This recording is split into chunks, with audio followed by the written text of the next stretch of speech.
पहले वालों को तो बधाई भेजी थी, आज भी आई होगी। आइए मोबाइल पर बधाई भेजो, आज जन्मदिन है जिसका, क्यों आइए मोबाइल पर। तो इस प्रकार से आगे भी जिनका जन्मदिन आएगा उनको भी एडवांस में बधाई। या काउंसलिंग कराई, उनकी ट्रेनिंग कराई, उनके कैंप लगाए और उस कैंप में उनको लोन लेके दिए। कुछ लोगों के लोन स्वीकार हो गए हैं, अभी मिलने बाकी हैं। यहाँ इस गांव में भी 22 लोगों के लोन स्वीकार हो गए हैं, कुछ को मिल गए हैं, कुछ को मिलेंगे। कोई भैंस बांधना चाहता है, कोई गाय बनाना चाहता है, कोई दुकान करना चाहता है, कोई छोटी फैक्ट्री लगाना चाहता है।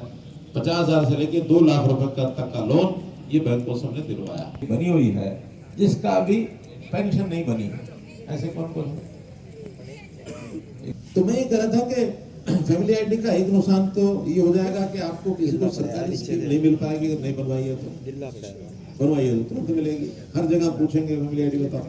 दूसरा, हमारे शहर की या गांव की फैमिली आईडी में आबादी जितनी है उसी हिसाब से ग्रांट आएगी, सेंटर की भी स्टेट की भी। अब उसके साथ जोड़ दिया, आबादी कितनी है पर आदमी के हिसाब से जो ग्रांट आएगी गुणा करके भेज देंगे। अगर किसी गांव में 100 लोगों ने अगर फैमिली आईडी नहीं बनवाई तो उसको ग्रांट के रूप में 2 लाख रुपया कम आएगा। तो हम चाहते हैं कि ग्रांट कम आए, क्यों नहीं ना चाहते? इसलिए जरूरी है फैमिली आईडी बनवाना। फिर आपने सबने बनवाई, आपको बहुत बहुत बधाई, आपको शुभकामना। और इसी फैमिली आईडी में से 9, 10, 11, 12 अगर ये 12 लोगों की पेंशन, अरे सुन तो लो, 12 लोगों की पेंशन अगर अभी बन जाए यहाँ तो ठीक है, बहुत बढ़िया। चलिए यहाँ हमारा एक कंप्यूटर वाला काम बताएंगे। अरे कंप्यूटर का सेट कहाँ है बुजुर्गों को? तो थोड़ा सा ये बहुत पहले से चला आ रहा है। पहले तो कभी 600 रुपए होते थे कि 600 रुपए अगर साल का कमाता तब भी नहीं मिलती, 1000 रुपया कमाता तब भी नहीं मिलती। फिर 20,000, 50,000, 2 लाख ऐसी हुई। अब हमने उसको 3 लाख कर दिया। और आपके यहाँ गांव में जो पेंशन है अभी, चाहे ओल्ड एज पेंशन है, दिव्यांग पेंशन है, हमारी विधवा बहनों की पेंशन है, ऐसी सब मिला के 1060 लोगों की पेंशन इस शहजादपुर गांव में आती है। और अभी जो इसमें 2 कैटेगरी जुड़ी नहीं है, बहुत जल्दी वो सामूहिक मांगों की मांग करता हूँ। बोलो एक पड़ोसी। मेरी अपनी पर्सनल कोई भी नहीं है, मेरा कोई इंटरेस्ट है। बताइए, शुरू करो। एक तो पिछले काफी समय से नारायणगढ़ सब डिवीजन उपमंडल के लिए बहुत इसकी पहले बहुत वर्षों से लंबित मांग, जो कि कांग्रेस के टाइम से भी होती चली जा रही है। यहाँ के लिए रेलवे लाइन की सुविधा जो कि बहुत पहले से पेंडिंग पड़ी है और अभी तक मौजूदा सरकार में भी बहुत समय हो चुका, 9-10 साल हो चुके हैं और अभी तक ये यहाँ की मांग पूरी नहीं हुई है। और इस बारे में हमने पहले कई बार पेपर में भी लिखा है, वैसे भी लिखा है, लेकिन शायद मौजूदा सरकार के पास ये मांग पहुंची नहीं है। नहीं, अच्छा नहीं।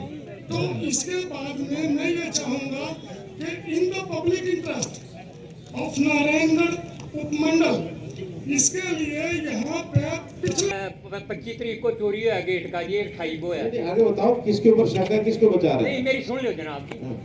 मैं 5/11 तारीख को जी मेरे को थाने में बुलाया जी, SHO ने जी, नरेंद्र राणे ने जी। मेरे को कहने गया आप बैक डेट में ये आज की डेट में दे दो। पिछली डेट की उन्होंने 11-12 दिन बाद पर्चा दर्ज कराया जी। मैंने कहा जी मैं तो जिंदा नहीं, मैं नगर खेड़े का भगत हूँ, 12 साल हो गए, मेरी कलम वहीं रुक जा जहाँ वो मैंने झूठ लिखवा हुआ था। ठीक है, बहुत अच्छा। मैंने 12 साल हो गए, नारायणगढ़ की सारी जनता, मैडम सुमन बैठी है, 12 साल से सेवा कर रहा हूँ सफाई की। बहुत अच्छा, बहुत अच्छा। और सच बोल लूंगा, झूठ बोल लूंगा तो मेरा सिर काट दियो आप। सुन लो जी मेरी बात। उसके बाद सुन लो जी, मैं थानेदार के पास जाता रहा जी। वो उस दिन जी वो का लेगा जिस तरह राजे महाराजे बैठे कराते ना दरबार में, वो बड़ी नड़ी लेगा वो कार सारे थाने वाले दो बैठे रखे। मनु कह रहा है एक तो बैक डेट में दरखास्त ना दे। जमीन एग्रीकल्चर है या हाँ कोई जी, इस पक्की रजिस्ट्री है हमारे पास। एग्रीकल्चर है? हाँ जी। अच्छा, हम क्या अम्बाला- क्या कहते हैं इंतकाल क्यों नहीं कर रहे? हम अम्बाला में आपके पास मिले थे। नहीं, क्या कहते हैं नहीं करेंगे? आपने बीसी साहब को बोला था, तो उन्होंने ये राइटर में आपको जवाब दिया कि इनका खसरा नंबर नहीं है, इनका वो रकबा नहीं है, इनकी इंतकाल जो है मतलब जो रजिस्ट्री में हमारा खसरा नंबर है, कोई और है, जगह पर रह रहे हैं कोई और है। हम 3 साल से इतना परेशान हो गए नहीं, हैं। सुनिए। देखो, अगर गलती हो गई है उस समय कोई बेचने वाला होगा ना।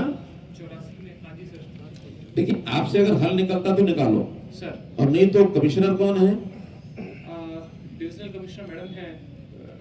मैं डिविजनल कमिश्नर को डिप्यूट करता हूँ, फिर आपकी भी पेशी लगेगी, इनकी भी लगेगी, जिसने पहले बेचा उनकी भी लगेगी। सबकी पेशी के बाद जिसकी गलती होगी उसको सजा भी मिलेगी और दूसरे को उसका हक भी मिलेगा। Sir we will try our best दोबारा कोशिश करेंगे। दोबारा नहीं है तो टाइम काउंट करो, और नहीं तो मैं कमिश्नर को दे रहा हूँ अभी। बताओ मुझे कितने दिन में कंप्लीट इनकी। आपसे नहीं होगा तब ये बता दो ये इनका नहीं है। आप एक स्पीकिंग ऑर्डर करके कि इनका नहीं है। स्पीकिंग ऑर्डर पास कर 2 बार इनको दे चुके हैं सर। इनका कोपा नंबर अपील कहाँ होगी? सर डिविजनल कमिश्नर के पास अपील कर सकते हैं। ठीक है, इनकी डिवीजन के पास आदमी लगा करके इनकी जी सर। अपील कराओ। सर ठीक है, अब डीसी का काम खत्म। डीसी का काम खत्म। आपकी अपील जो है डिवीजन कमिश्नर के पास होगी। अरे क्या करना पाएगा आपने, मैं बता रहा हूँ ना आपको, इससे ज्यादा और कुछ नहीं होगा।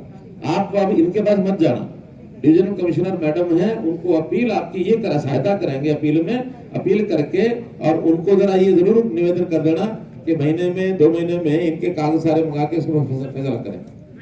ठीक है, वहां भी हाँ विदिन 1 मंथ। विदिन 1 मंथ करते हाँ, और वहां भी फैसला नहीं होगा तो फिर एफसीआर के पास भेजूंगा या हाई कोर्ट में जाएंगे। हैं। Right sir. बैठ जाओ।